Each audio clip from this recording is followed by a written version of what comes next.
Hi and welcome back to another video of jPlay. I am Marcus and finally I received my copy of Dune Imperium. Yeah, I was really waiting for this game for quite some time. Really a huge fan of the franchise, of the theme as a whole. I did play the original Dune board game. I played Rex considerable amount of time because simply I couldn't get hold of Dune. Then Gale Force 9 republished the original Dune.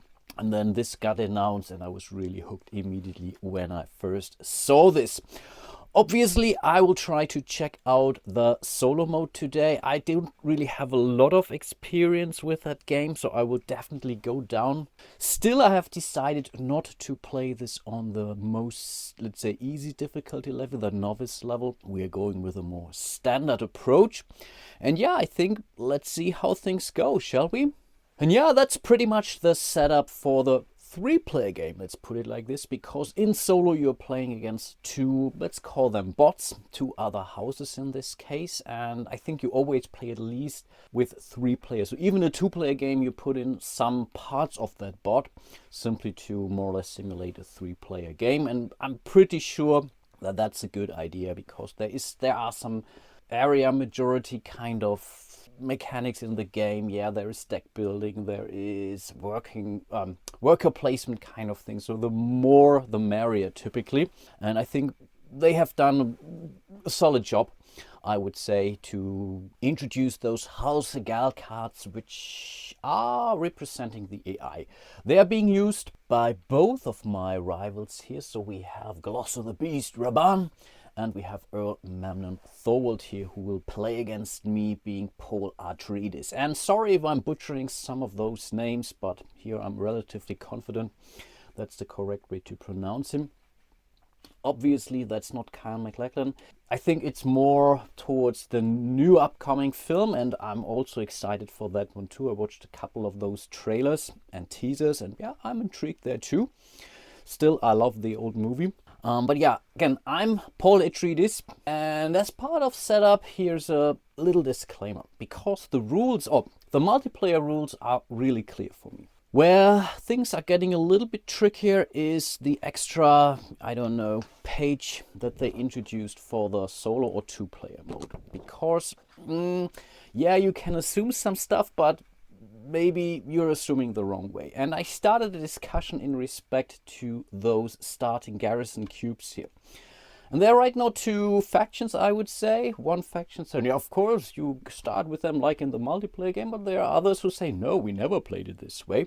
And it's really not clearly outlined in the rules. For now, I tend to believe or follow the rationale from the folks who say you start with those resources here, pretty much following the same setup as for the multiplayer game, because the rules you typically speak about extra starting resources, which to me means, yeah, I think they really try to say, okay, set everything else up as in the multiplayer mode of the game. Again, if you think I'm wrong, and maybe some of the designers will weigh in on my thread or not and will clarify that, then yeah, it is what it is. But for now, I have decided to basically start with my 3 garrisoned troops here. And on the medium difficulty level, we are all starting with those 3 cubes, pretty much like in a standard game of Dune. Apart from that, they do start with some intrigue cards, which for them, it's just a resource, which they will then trade in for victory points. But apart from that, it's a relatively standard 3-player kind of setup. In Dune Imperium, we are trying to make it up to 10 of those, I think, influence points, victory points, whatever those are. And whoever does that first will more or less trigger the end of the game. Sometimes there are some of those intrigue cards that give you extra points, for example. So it's not automatically that whoever triggers the end of the game will win. Of course, yeah, if they're in a lead by far, then they do want to end the game. But again, you're ending the game by more or less earning points. Additionally, the game will end when we are running through this deck of conflict cards here. So there are 3 stages, level 1, level 2, and level 3. Somewhere here in the middle, there are the so-called sword masters. So those are additional agents or meeples that the AI will be able to leverage once the fourth card will be revealed, and we are doing this in a second. I have to follow the standard mechanic here, sending an agent there and then still paying the 8 Solari here in order to claim my third meeple. So it's this way, it's kind of similar to Lords of Waterdeep, but you really have to work for your third meeple or third agent to show up. Additionally, you can hire a mentat, but that's also something typically costs you 2 Solari, but because we are playing on the medium difficulty level of the solo game, I have to spend 5 of those in order to get a temporary third or maybe even fourth agent for that round. I think with that being said, I will simply get started. Maybe let's have a quick look at our opponents. We are not doing the leftmost special ability here. They will only use their so-called signet ring ability here. And for Raban, obviously, it's brutality. So they could gain 1 extra troop or 2 if they have at least 1 faction alliance, which they will gain sooner or later. That's definitely something that this House Hagal or the I deck is triggering like crazy. And as for Earl Memnon, the special or signet ring ability is Spice Horde. So whenever they're triggering this, they simply gain 1 spice for that. And this is something they will then turn into victory points. I think when they have 7 of those or accumulated 7 spice, they will immediately trade it in for 1 victory point. And just like Catan, actually, 10 victory points is the name of the game here. So this can be a big deal. And as mentioned, they all start with this intrigue card. And when they ever have 3 intrigue cards, they will also trade that into a victory point. But again, that's something that we will explore while we are playing this game. And I think now we should be actually ready to start the game. As usual, I will explain you everything as I go. I will show you all the components, all the extra cards and whatnot. For now, let's simply start our very first round. And we do this by revealing our first conflict card here. So that's the first conflict of the game. That's a skirmish. Interesting. So whoever more or less contributes the most fighting power in this combat area over here will be able to improve the reputation with 1 faction by 1, and that's question mark, which is good. So you get to choose, and on top of this you get 2 Solari, and the second place gets 3 of those in a 3-player game. And again, we are playing a 3-player game here. We are not triggering the third place. This is exclusively for 4-player game, so most likely we will not look at what's written down here. So we are not getting any victory points out of this, at least not directly, but there are definitely some more powerful or more valuable cards in that deck which can give you immediate victory points. So for this round, it's not bad, but maybe something already to consider if that isn't something that we may say, okay, maybe certain place could be enough for this round. I already mentioned it, the core mechanic of this is more or less a deck builder with some worker placement, and works very well together. So you have to play cards in order to be allowed to place your agent on the board. So buying the right card that give you then the right to place your agent to a certain space on the board is definitely key in this game. We all start the game with 10, or normal players start the game with the same deck of 10 cards. We are drawing 5 right now. Again, we don't have that deck of cards for the AI players. They are using the House Hagal deck exclusively. So yeah, let's simply draw the top 1, 2, 3, 4, 5 cards. So let's have a look at those. And there we are. So we have twice the dagger here. Dagger can give you some more fighting power if you play that doing a so-called reveal turn. But again, I will explain that to you when we get there. We have our signet ring too, so we can also trigger our special ability. So maybe it's a good time checking it out right now. We do use our leftmost ability, which is more or less in our case an ongoing ability. Prescience, you may look at the top card of your deck at any time, so why not? Let's do that. Okay, we have the convincing argument, which doesn't do anything for us, but give us 2 persuasion, which is the currency for you to buy more cards toward the end of the round. And our signet ring ability, again, this is something that only triggers when we play our signet ring.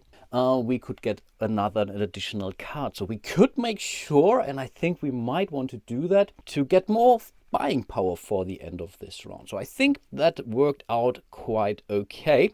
And yeah, that's pretty much our starting hand of cards. In the solo game, the human player will be third, and then this starting player token moves around clockwise. I play counterclockwise here, but that's only because of, let's say, some recording kind of stuff. That's how I do things, so don't let this confuse you. Typically, you really move it around in a clockwise fashion. After every round, I'm moving it counterclockwise. So still, I will be third. And so yeah, it's very simple. What we will do, we'll draw the topmost house regal card and simply send an agent to the space that's printed here on the card. So Raban will send someone to the Emperor, to the Conspire space, which is up here. Typically a human player would have to pay 4 spice in order to be allowed to go there, but again, AI doesn't really care about this one too much. AI also doesn't care about the rewards that are printed here. We are simply doing what's printed here on the card, and that's what makes this game so easy, especially when playing solo. And I'm a huge fan of having straightforward AI cards. So this is so simple. Send an agent there and do what it says on this card. In this case, gets influence with the Emperor here, because that's what happens when you send one of your agents there. On top of this, they will also place 2 of their troops into the garrison. It's not a combat space, so typically there are spaces, you don't see it here, right here, where you are also immediately allowed to place those troops into the combat area, but unfortunately it's not a combat space, so Raban simply sends his troops to the garrison here. So right now they're not helping him in respect to that conflict here. First of all, we really have to move those guys into the center region here, and typically you do that more or less, or most cases, by visiting those combat spaces. But having 5 resources or troops here definitely does help too for the upcoming rounds, because Raban, you could also argue, he's not really concerned about this. He really wants to prepare for a more powerful card to show up during the next round, for example. But yeah, that was already the card. This space is now blocked. Typical worker placement kind of style. No one else can go there. Of course, we can still go into the second box of the Emperor, but it's Earl Memnon next. So same thing. Okay, they will send someone to the Hall of Oratory, which is part of the Landsrat, which is the area up there, and it doesn't really... It really doesn't matter if you into the theme of Dune or not. You can still play the game, but yeah, of course, obviously, you're always happy to see something that's familiar to you. So the Hall of Oratory, that's a perfect space. I would have gone there too, because you can gain some extra buying power and a military space. But in this case, again, we check what the card says, and we see we are also putting 1 of the cubes into the garrison. Again, it's not a combat space, and then you would also see that on this card here, so you would see some of those crossed swords. So like this one up here, for example, if they would visit here, then everything that they would recruit during this particular action, they would be allowed to place into the combat area. And yeah, they would do that in the standard mode of the game. Let's put it like this. But that was already the second action of the AI, of the second player. They still play independently, so they're not playing together. They're still 2 competing parties. Now it's us. And during your turn, you have exactly 2 options. You can do a normal agent turn, or you can do a reveal turn. Reveal turn really means, hey, I'm giving up for this round, and you're revealing all of your cards, and then you're triggering everything that's here at the bottom of those cards. But you will not be able to leverage the top part of these and so on. And as we are still having 2 agents out, obviously our plan is to use them, or to maximize their usage. So we might want to start, or we definitely want to use the Signet Ring this round. Question is, where would we use it? And those cards do have several purposes. First and foremost, you see some of those icons here. This will tell you, if you play this card actively in an agent turn, these symbols will tell you where you are allowed to send your agents to. So that's already a pretty flexible card, I would say. Additionally, we have an agent ability that's in this gray area here of the card. You see this little outline here of an agent. This tells you, okay, when you're playing the agent, then you can also do this. It's a completely optional thing. You can do these things typically in whatever order you would like, and then you are whatever doing what the space says, what the card says, and then you should be good. And then we have the bottom ability here, which is the reveal step or the reveal area of that card. Again, this is something that you can only play or use when you are playing this card or revealing your card as a reveal term. It says, okay, I'm passing for this round. I'm out of agents. I want now to end it. And then again, you reveal all the cards and trigger all of those. So obviously we want to play the signet ring this round. So I guess we are using it right now, right? We still have this card here. This allows us to send someone here to... Oh, that's also good. And maybe that's what I should do, actually. That's a cool idea. Yeah, why not? We will start with the Dune, the desert planet here. And again, this allows us to send one of our agents to an area that shows this symbol here. And also up there, I think, yeah, we have the same here up in the Chome board. But I think, oh, that could be also interesting. So maybe let's have a closer look there. So if we send someone here to secure contract, doesn't cost us anything. We simply get 3 Solari for that. So that could be already quite intriguing. The Imperial Basin, on the other hand, gives us some fighting power. And I think for now, I think I prefer this. So we are using this symbol here to send our agent here. There are no costs to this space. This would have been printed here like this one here. In order to go to the Hagar Basin, we would need to spend 1 water. I have a water, but for now, let's be careful about this. And then we are basically doing what this space says. First of all, we are getting 1 spice. It has a maker icon here next to it. Unfortunately, right now it's empty. So at the end of the round, it could be that additional spice shows up. But right now it's not here. So we are simply getting 1. But again, because this is a combat space, we are now allowed to move up to 2 of our cubes from the garrison into this area here, into the combat area. Again, I'm not sure if that's a cool idea or not. Of course, again, being second or first or second here could help us. So maybe let's do this. We didn't get any extra troop this round, but again, these combat areas still allow you to move garrison troops into the combat area. Up to 2. That's the thing. I could not go for 3. I could say 1 is enough, but I think 2 is fine. We still have 1 in our reserve. That's okay. That was already the card. We are discarding the card and then moving back to Raban. And okay, they're moving to Carthag, which is also a great space. Yeah, that's really a bummer. But these things happen. They really do fight like crazy. So first of all, again, this means they are recruiting another group. Again, we ignore what it's here. We are checking only the card. So they get 1 more army. Because it's a combat space, they are deploying this troop directly into the combat area. And because it's a combat space, they are allowed to move up to 2 of their troops into the combat area, which they totally do. So right now we are at 2nd place. We have no clue what Earl Memnon Thorwald is doing. I think with 2nd place, I'm still kind of okay, actually. But yeah, this could turn sideways. Okay, but let's see about that. Again, I'm not here to teach you how to play the game well. I'm just to show you how the game is being played. And again, I really don't have a lot. I really only did 1 training session, half training session actually, for this game. So don't expect me to do any wise strategic choices here as usual. So, but this was already the card. Then let's move over here. And okay, that's a harvest spice area. I think this is something that we can ignore, because if no spaces have bonus spice, and right now there aren't any spaces with bonus dice, we will reveal another card. Yeah, I think so. That's how it's done. Oh, that's... wow. Are you kidding me?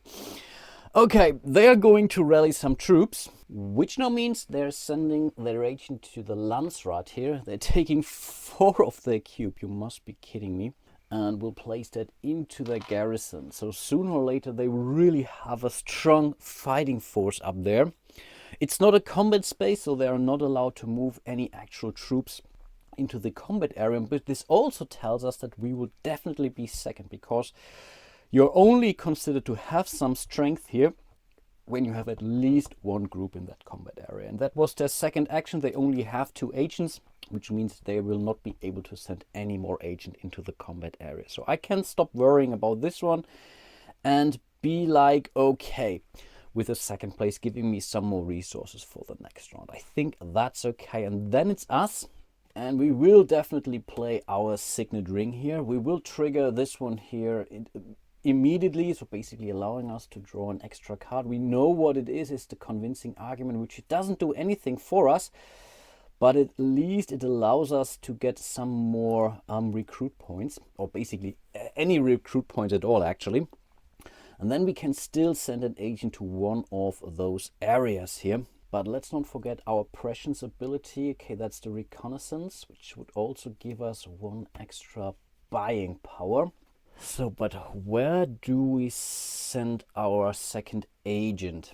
The Landsrat is out of bounds because, again, we don't have any Solari right now, though we simply cannot afford to go in there. Going to the High Council could be incredibly powerful because it gives us extra buying power, ongoing buying power, basically 2 per round for 5 Solari. So that's definitely something I need to consider sooner or later. We can still move over here to the Chome to secure ourselves a little contract. The Signet Ring allows us to do that too, keep that in mind, and that would give us 3 Solari, and again can use those Solari later on in another round to send someone here to the High Council. And I think that's also not the worst thing in the world. We can still go to a space here on Arrakis, so that's the bluish and the yellow one. So that's really a pretty versatile card actually. I could make a case going to Arrakeen for additional troop and would also allow me to draw an extra card, and we have seen the card already, so this gives us one more buying power. And right now we only have 2 buying power, but there is nothing worth 3 out there right now. So I'm not sure if that's our best bet. So we have 2 cards that are worth 2 at least. Yeah, we could hope for something to buy to show up, and then there are cards that are only worth 1, for example, that you can buy for 1. But I don't know if I want to bank on this or not. So maybe Arrakeen might not be our best bet. The extra troop could be nice, but again, I'm in theory already okay being second, and there is a really slight chance I could even be first, and I'm explaining this to you in a second too. So I think no, let's go to the Chome and let's secure ourselves a contract. We don't have to spend anything for that. We will simply go with the 3 Solari here, and these wooden pieces, they are really a disgrace for the game actually. I'm really tempted to go for the miniature deluxe upgrade pack or whatnot, but I think they don't come with any extra coins or whatnot. So here I'm really tempted to use the Saya coins, which are really great, for example. But these wooden discs here, this is bad. This is really not pretty at all. But for now I take it, and that's pretty much the end of the round. So normally all the other players would do their reveal turn, and in theory we can do that, but they have nothing to reveal. So we will simply set their fighting power here. Every cube is worth 2 fighting power.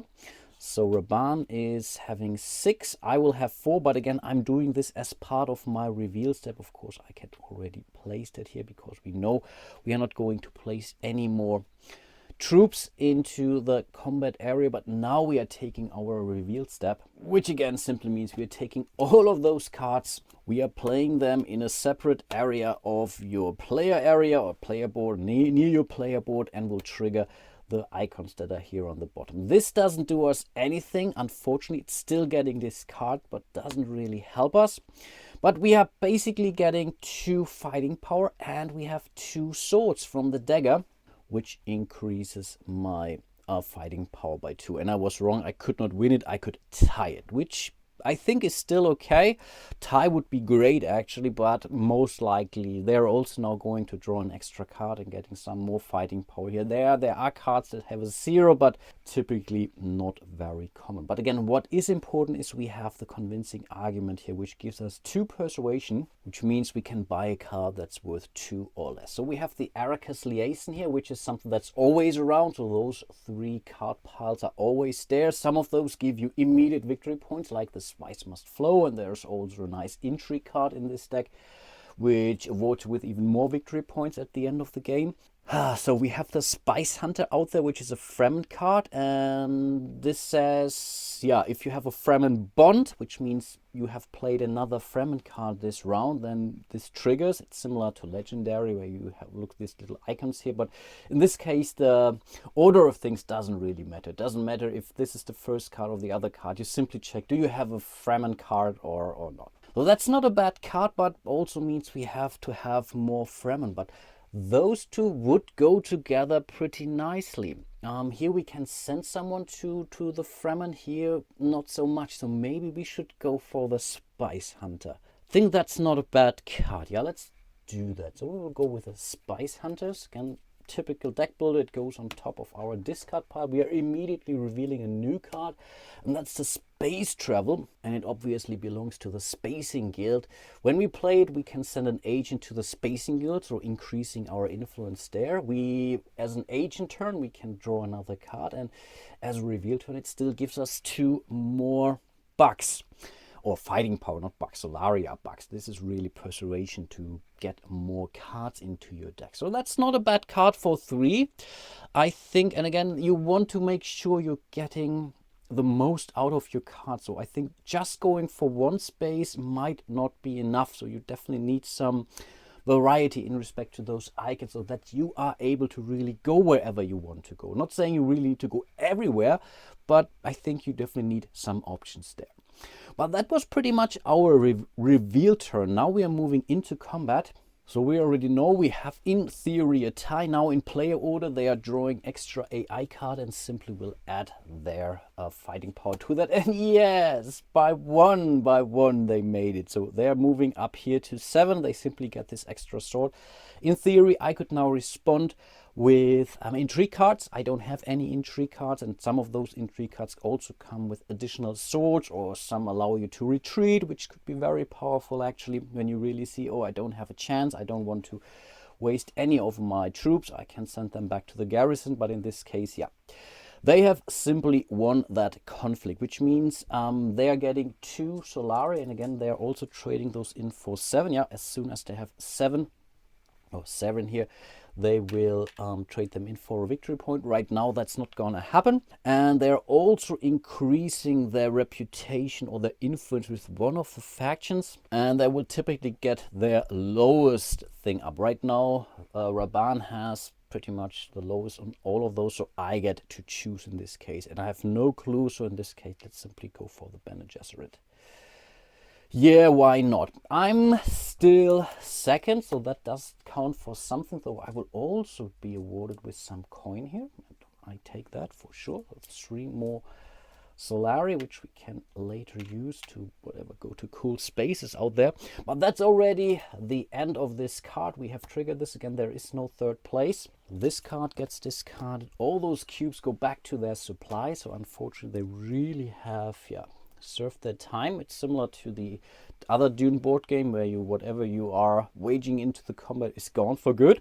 And then that's pretty much it. So we are moving into the next round, which means Memnon will be the starting player here. Oh, I think I've forgotten to discard this card too. We will reveal the next conflict card, so let's see what that is. And ooh, the Siege of Arrakeen. That's a great one, but maybe not so much for us. Whoever is first gets a victory point. That's great, and also gets to place their influence marker on Arrakeen, which definitely is nice. So helping you to get some extra cubes whenever there is another battle, or you get some rewards there. In the case of Arrakeen, that's a coin when someone is going there. 2nd place is still 4 Solari. Both are cool, but of course we want victory points. The problem is this will be a tough spot for us. So this would have been, if I would have known what card there was, I really might have considered not to send my 2 troops in there for those measly 3 coins. In this case, Memnon is in a good shape, but they still need to send their troops in there. So it's not automatic. The same is true for the Beast in this case, but I only have 1 in here. So in theory, I really have to go to combat spaces to get additional troops out there, for example. That's really not simple at all. Or maybe I get myself some intrigue cards which might help me. So there are still some possibilities, and I think I forgot to return all of the agents, but I will do that now in a second. Okay, and then I think we are triggering the first card. In this case, it's House Thorwald. So let's see what they do. Now I really hope they would have sent some troops in there to the last conflict, actually. But that's how it goes. Okay, we are doing some selective breeding, which means they are also sending someone to the Bene Gesserit. So also a relatively straightforward card. So they will simply increase their reputation. That's that. That was this card. Now I'm second. And in the meantime, I already had to reshuffle my deck. Keep in mind, I have drawn an extra card, and you always start your round with 5 cards. And yeah, that's where we are. We have another dagger, which could help me, but we also need to get troops into the combat area. Otherwise, the dagger really doesn't do anything for us. We still have another convincing argument, but I knew that. You have 2 in your deck. So that's pure buying power. The same is true for the reconnaissance and the diplomacy. But diplomacy and this, you can still use them. We already know Dune, the desert planet here, which gives you some, or where you can send someone to one of the basins for some extra spice, for example. I really need to see where I really want that victory point. I really do, but it's tough. Good thing is, we already know that Earl Memnon basically wasted his first action not sending troop to the battlefield. So that's already in our favor. So maybe it's time sending someone to Arrakeen here, or we could also send someone to Carthage now, because this would give us the intrigue card. I think that might be the better deal, but yeah, we need a blue one. But blue is okay. We can use the reconnaissance, right? Yeah, let's do that. So we are playing the reconnaissance to send one of our agents here to Carthage. We are getting one of our troops. It can go directly into the combat area because we acquired it. And because it's a combat space, we are also allowed to send some more reinforcements down there. I think that's okay. That was our card. We still get an intrigue card. So let's see what we get. And okay, that's a plot. It's a favored subject, and we can basically play those plot cards. There are 3 types of cards in this intrigue deck. That's a plot type. We are playing this as part of one of our agent turns, and in this case we are allowed to increase the reputation with the Emperor by 1 step. Never a bad thing, because you can also gain some victory points of that. Though it's a great card, but he was really hoping for some more fighting power. But I gambled and I lost, but I take it. And yeah, that was pretty much our turn already. So we are moving to the beast, and that's the harvest spice. And one thing I also forgot, so apologies for that. I'm really happy I didn't mess this one up yet. I forgot the last step of the round, actually. Before we do the recall, sending all the agents back, we should do the maker step. So we are checking all the spaces that are not occupied by agent and adding a spice there onto the makers. We went here to the Imperial Basin, but I think no one else did go there, so those 2 should have received some extra spice. And now we can actually trigger the harvest spice ability, which means send an agent to the space with the most bonus spice, in this case, or total spice if tied. Yeah, it is tied in respect to bonus spice, so they go to the most total spice, which means they are now at 4 spice they get out of this exercise. So 3 from the space plus the bonus spice that's already on there. And because it's a combat space, House Raban is allowed to place up to 2 troops into that area here. That's a toughie. Okay, but I have to live with that. And we know this had to happen. So what are they doing? Oh, again, they're going to the selective breeding. No, that's already taken, so they will not go there again. Would have been cool, actually. That's a perfect second action for those guys. But unfortunately, we keep drawing, and yes, of course, what had to happen happened. I think that's a terrible card. So those guys will send their agent to the Spacing Guild, to the most valuable space. A human player would have to spend 6 spice in order to go there.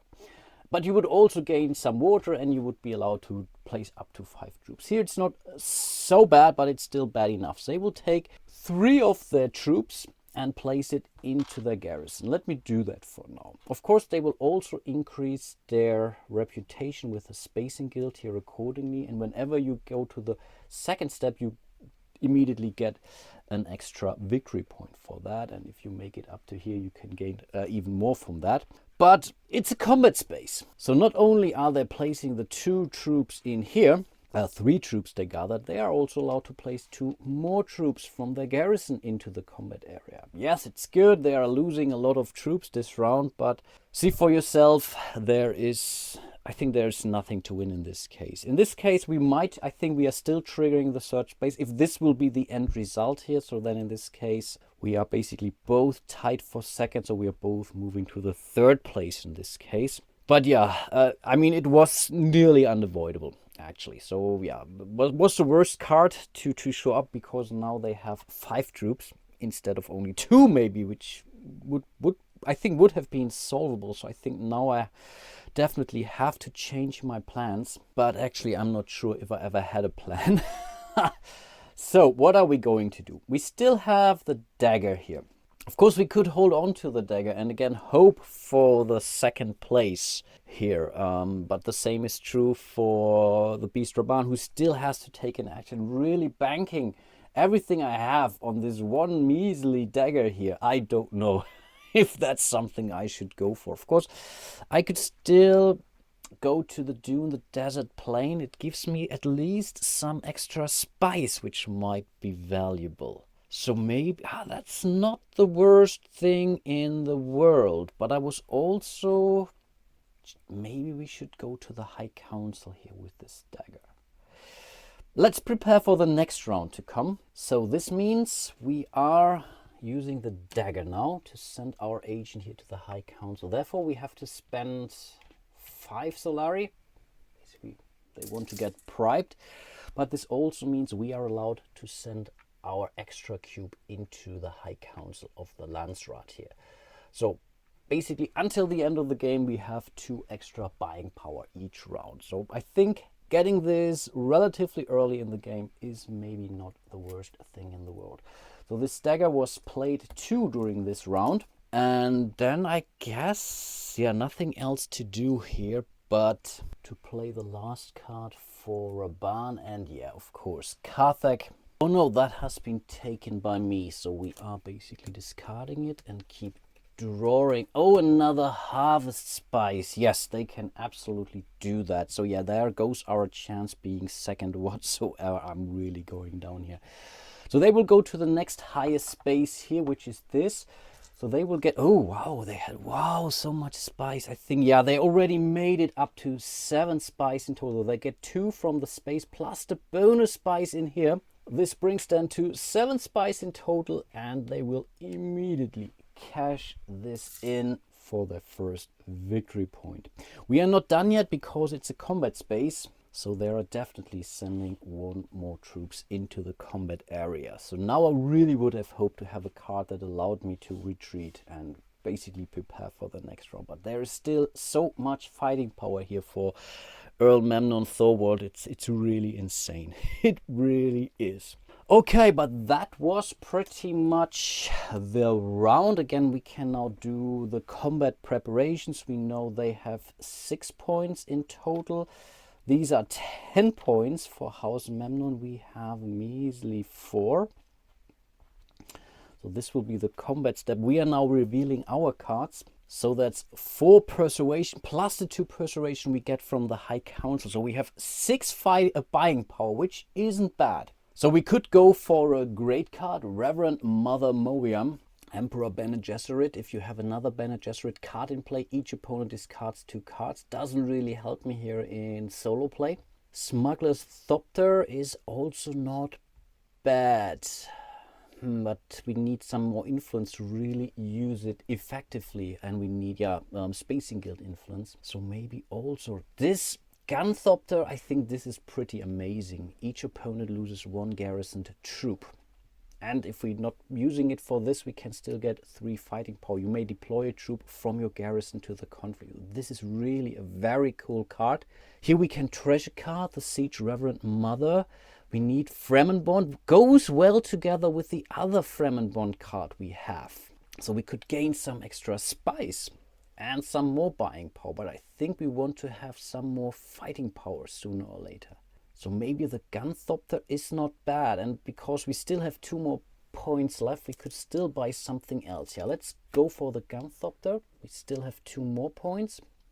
And that's the Imperial Spy, which is cool. We can trash this card for another intrigue card, and we can still use it to send someone to the Emperor. So maybe that's also getting those intrigue cards could make or break, but we definitely also need some more Fremen, because to leverage our Fremen Bond card sooner or later, we have one. But the Imperial Spy is tempting too, actually. Don't have a lot of card that would send us to the Emperor. And this could also give us some more fighting power. Let's go for the Imperial Spy for now. So we are revealing yet a new card, the Guild Administrator, which also allows us to trash a card, which gave us a buying power, and yeah, also relatively versatile. We could go to the Spacing Guild, we could go to Arrakis, to one of the basins, or the Great Flat. Also not a bad card, but of course we are out of buying power now anyway. So let's move into the combat, and we are revealing cards for those. We will start, who's starting player? Earl Memnon.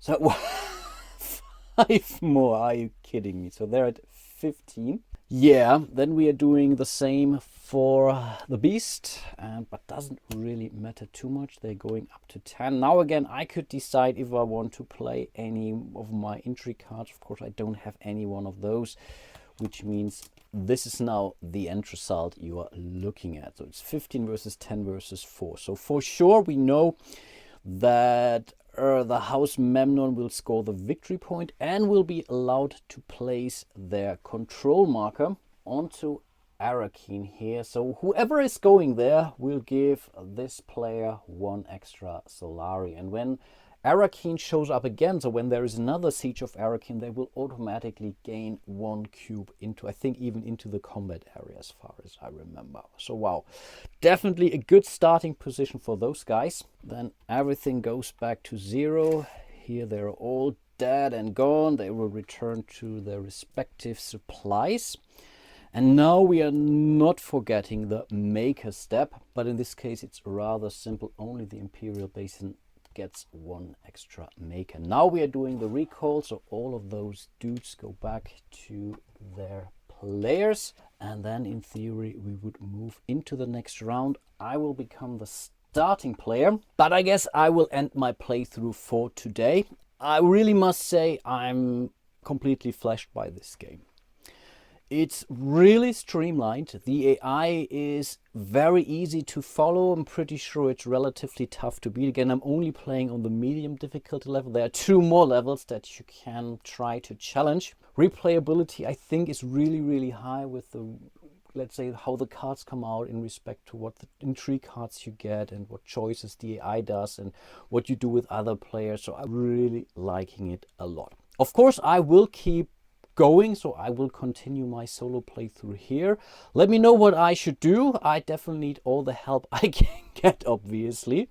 And yeah, really hope to see you soon in one of my other videos. Huge shout out to all of my patrons. You guys are stars. Really do appreciate all your support. If you want to support the channel, you will find a link to my page on Patreon. You can support me here directly on YouTube. Like and subscribe. Everything helps, of course. And yeah, hope to see you soon. And until then, bye bye.